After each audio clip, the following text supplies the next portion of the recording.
હું પંડ્યા આરતી આપ જોઈ રહ્યા છો સ્પાર્ક ટુડે ન્યૂઝ। કરજણના મિયાગામ મુકામે આવેલ શ્રીમતી માલિની કિશોર સંઘવી હોમિયોપેથિક કોલેજ ખાતે યુવા મતદાર સંબોધન કાર્યક્રમ યોજાયો। કરજણ તાલુકા ભાજપ યુવા મોરચા દ્વારા યુવા મતદાર સંબોધન કાર્યક્રમ યોજાયો। નવા મતદારોમાં મતદાન અંગેની જાગૃતતા આવે તેના ભાગરૂપે યુવા મતદાર સંબોધન કાર્યક્રમ યોજાયો। ધારાસભ્ય અક્ષય પટેલ, કરજણ તાલુકા ભાજપ પ્રમુખ જયદીપસિંહ ચૌહાણ સહિત ભાજપના હોદ્દેદારો અને કાર્યકરો મોટી સંખ્યામાં ઉપસ્થિત રહ્યા।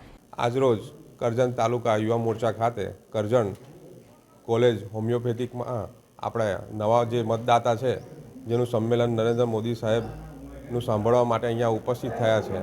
એમાં સમગ્ર યુવાનોએ ઉત્સાહ સાથે લગભગ 400-350ની સંખ્યામાં અહીંયા બધા ભેગા થયા છે અને નરેન્દ્ર મોદી સાહેબને સાંભળવા માટે બધા એકત્ર થઈ અને મોટિવેશન જે નવા મતદાતાને નવી વિકસિત ભારત તરફ જે જઈ રહ્યા છે એના માટે સ્પીચ મોદી સાહેબની સાંભળવા ભેગા થયા છે।